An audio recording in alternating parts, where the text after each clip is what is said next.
Welcome everyone to an epic showdown between Kislev and World Beater going up against Nurgle and Captain Morgan. Now we're going to be playing on the Darkland Mountain and we're going to have a Herald of Nurgle coming up against Boris Ursus. So starting here with the Nurgle, we are going to have 4 units of the Pox Riders and Plague Toads over here on the left. And in for the main battle force, 4 units of the Forsaken. So pretty good armor, weapon strength, and poison, making them very strong. For the Lord choice here on a Rotfly in the sky, we are going to have the Nurgle Magic with Arcane Conduit, the Children of Nurgle with Rancid Visitations, which is a very powerful single entity sniping spell, with a Stream of Corruption and the Locus of Fecundity. In the front, 1 unit of the Naked Nurglings, and then 4 more units of Toads. I've never been so happy to see so many Toads on a battlefield. But Pox Riders, more Plague Toads. Toadjitsu is going to be coming left, right, and center here, and I am pumped. So, coming here for Kislev, we are going to have Corsair Spears backed up by loads of armoured Corsairs in the front. We are going to have some Streltsy, more Corsair Spears, and Corsairs in the back. For the Lord choice, we are going to, of course, have Boris Ursus on his big, beautiful polar bear. Look at the armor and the color schemes going on. It is fantastic here with the armor of Ursus, as well as the Heroic Resilience, the Shard Blade, Stand Your Ground, Deadly Onslaught, Foe Seeker, and the Fury of Ursus. So we are going to have the double hero, starting here with the Patriarch. He's going to have the Brazier on foot, which is a rather bold selection, with the Ararai. He's also going to have the abilities of the Battle Hymn, and also the Song of Winter Sunlight. For the second hero, we are going to have the Frost Maiden of Ice, only here with the Heart of Winter, still an extremely powerful spell, and not to be underestimated. In the back, 1 unit of the Heavy War Sleds, and then an extra unit of the Cavalry here with the Winged Lancers. Of course, good armor and charge bonus, making this a rather powerful unit indeed. So both sides are going to be coming together here. Of course, Pox Riders are going to be massively overwhelming, and the Chadicus himself bringing 8 units of Plague Toads is certainly very, very powerful indeed. But we're going to be coming around the right-hand flank here with Plague Toads charging on the front as well, backed up by the heavily armoured Forsaken. And it looks like here the Heavy War Sleds, they're going to be struggling, getting pressured here by the mass of the Plague Toads. And if they do get caught by Forsaken, I know they've got 110 armor, but they can get dragged down over time. Now we can see the Herald of Nurgle charging forward. Maybe Rancid Visitations, maybe perhaps on the Frost Maiden could be quite a good play, or maybe even the Patriarch could be better. In the middle, we are going to overcast with a Stream of Corruption down the line here with the Streltsy. That's done some lovely damage up against the ranged crew. In the pocket, Plague Toad's going to be thumping up against the armored Corsairs, and they really do not stand much chance. Those melee attacks and basically the mass here is just going to be too much for them to hold in place and deal substantial, consistent damage up against the big Pox Riders. But yeah, they're going to be thumping about all this infantry, and they're just really struggling to maintain that melee combat. So the main battle line here is going to be getting compromised in mass. We have Forsaken charging in the back up against Streltsy. Corsairs are going to be shooting in.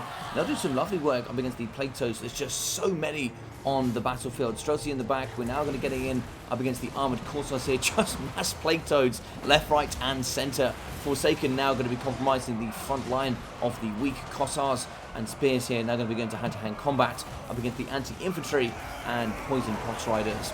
So they're going to do some lovely work here in the pocket. Spears aren't even out yet for the majority of the infantry units. They're still going to be firing into the backside here, but Winged Lancers now fighting up against Pox Riders. Now they do have 64 weapon strength. Armor will negate a lot of that damage, but still it's going to be pretty substantial. And it looks like here the horses are going to be falling in droves here. It's not looking too great for them.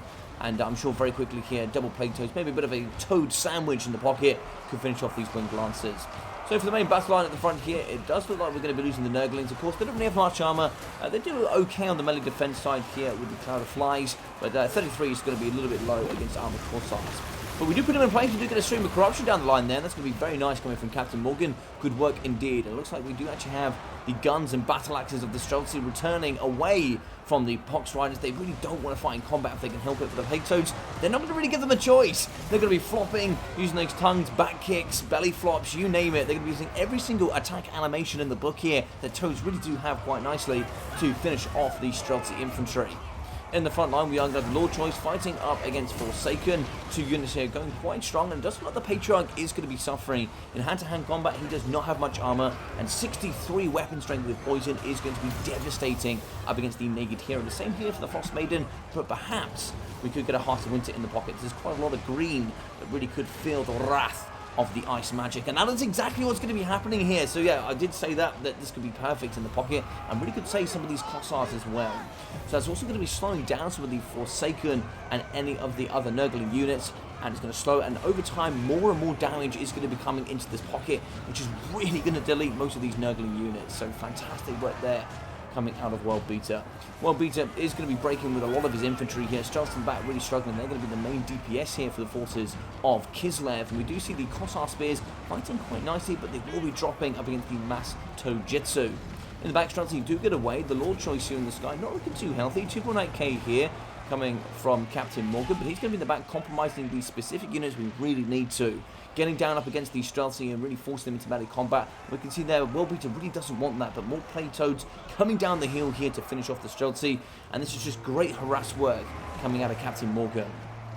Going through the trees, running for their lives is going to be Kislev, so we are going to be waving with Armor Corsairs in the front. We do have the Frost Maiden, she's still going to be in the pocket, fighting rather hard. She does have magic damage, and then also the Frostbite ability, slowing down some of the Plague Toads, which actually can be quite handy, of course, if they do want to retreat away from her and start fighting up against some more key and useful units. They're going to be rather slow doing so.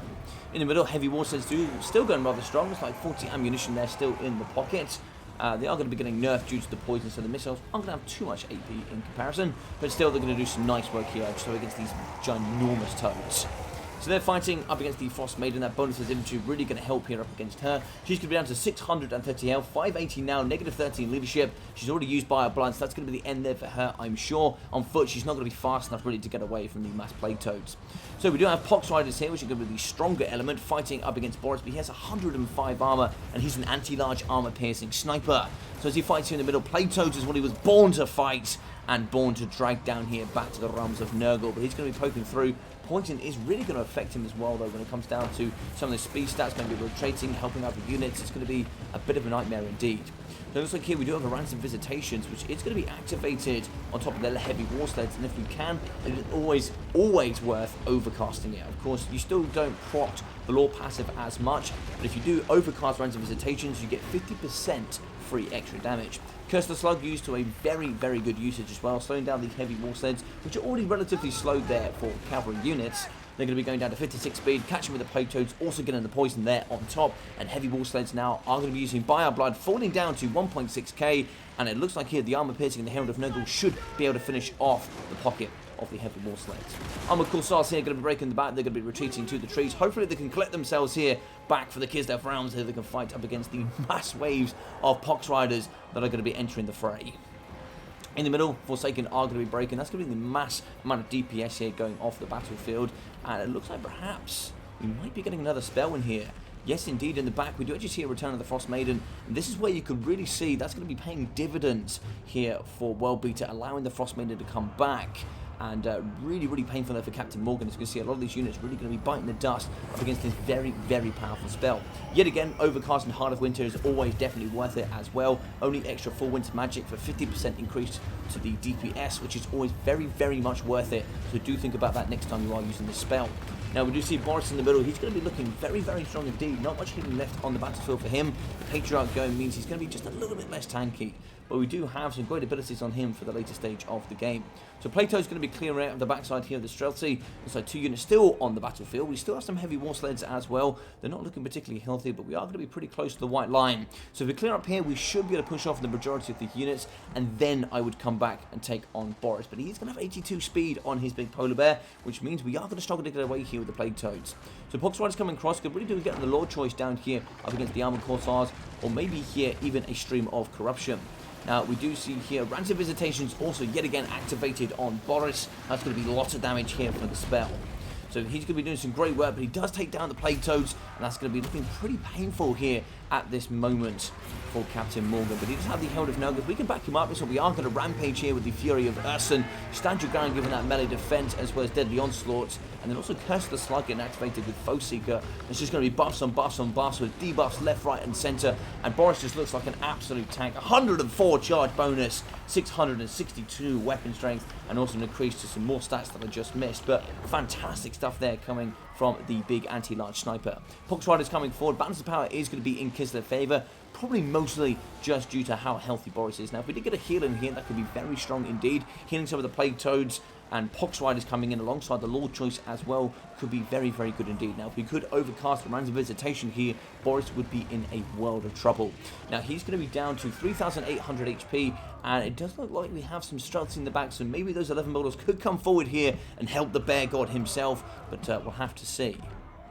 In the back there, Forsaken not going to be returning to the battlefield. It's like there we have 5 and 24. Maybe if we did actually do a couple of spells here with the Herald of Nurgle, maybe that Lord Passive, the Children of Nurgle, could get some healing and maybe bring back some of those Forsaken. But we do see some Pox Riders fighting in the pocket here. Boris is now going to be using his Shard Blade, which does some tremendous damage, 34 and 67. So think about that as a Spirit Leech, but up against anything there in a 25-meter radius. So very, very powerful from Boris. He's going to be deleting all units here of Pox Riders and Tojitsu, and even catching in on some damage there on the Herald of Nurgle. He needs to move in, get as many rear charges as possible. This has been a 10-minute game so far of pure chattery coming forward with the mass Pox Riders, and it's been fantastic to cast for sure. But we can see Boris is down to 3,200. This guy is super tanky, also bringing magic damage to the table. It looks like here we are going to be using Foe Seeker, and we are going to be getting a bunch of bonuses. Stand your ground as well, giving that a melee defense, in fact, and then also leadership going to be rather handy in the pocket.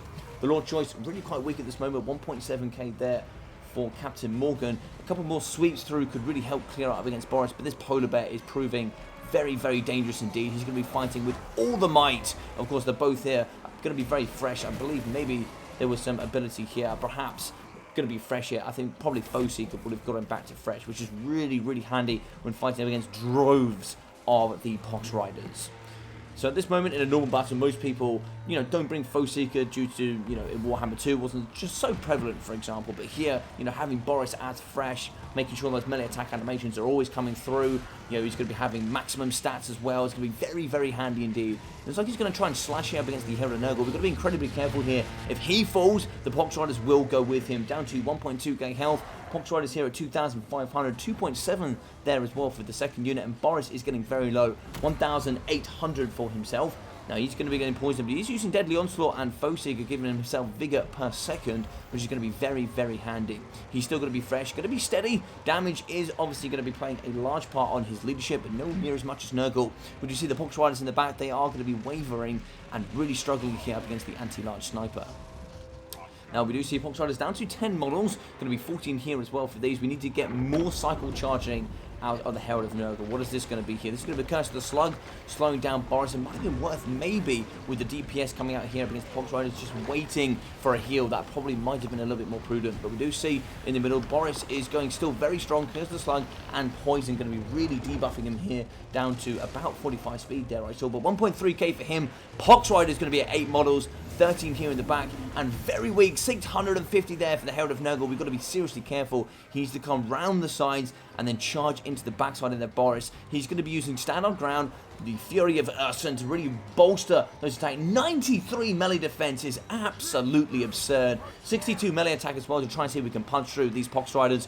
8 models through here, 13 as well. We're going to be at 1,280 for Boris. This is a seriously close game here between both these legends. But we do see the Pox Riders, they are actually going to be unstable. They're going to be withering back here to the forces of Nurgle. And there we go, 1 unit is going to be down. We are going to be having 12 models here for the Pox Riders. Fighting against Boris, 1,198 health for him. Really struggling here with the Herald. He needs to cycle charge just a little bit more if we do want to stand a chance. We need that armor piercing. He flies in. We don't quite connect here. 1,072 here for Boris. And we're going to be down to 12 models for the Pox Riders. 1,500 health.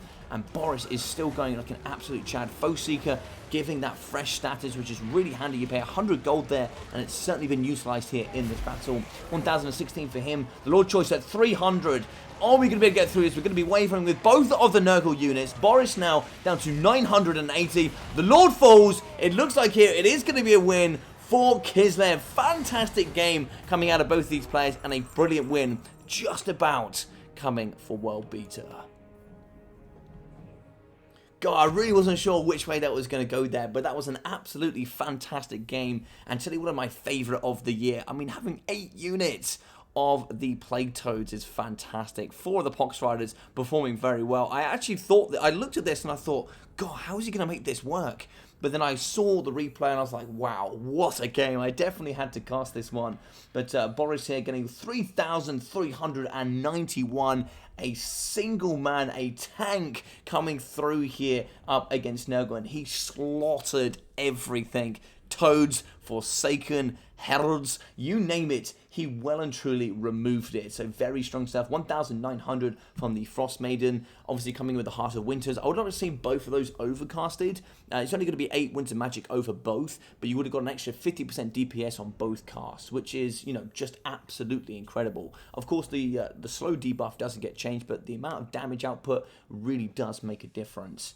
But here for the Patriarch, he really didn't live very long. He got 155 health, a really nice snipe there coming from Captain Morgan, removing him from the battlefield, getting that Song of the Winter Sunlight off, and then also the healing from the Lullaby was very, very powerful. 2,400 for the Heavy Warsled, still very, very strong. And you can see just one unit, so you could micro it very, very effectively, and we saw a good big score there. 570, 470 for the Streltsy. Very good pressure coming in from Captain Morgan, really shutting down the DPS output, and Streltsy are incredibly powerful. 450 for the Winged Lancers with 320, 930. We also got 450 and 230 there for the Armoured Corsairs. 200, 140 for the Corsair Spears, and the regular Corsairs coming in at 300 and 411. So for the Herald here and Captain Morgan, we got 2,600. Yet again, it would have been quite nice there to see the Ransom Visitations overcast. And if you haven't already seen my videos, I have touched on it, and I will be touching on the Heart of Winter soon. But my video there will show you that you know, if you overcast it, it only costs an extra 50% Winds of Magic, but you get an extra 100% damage output.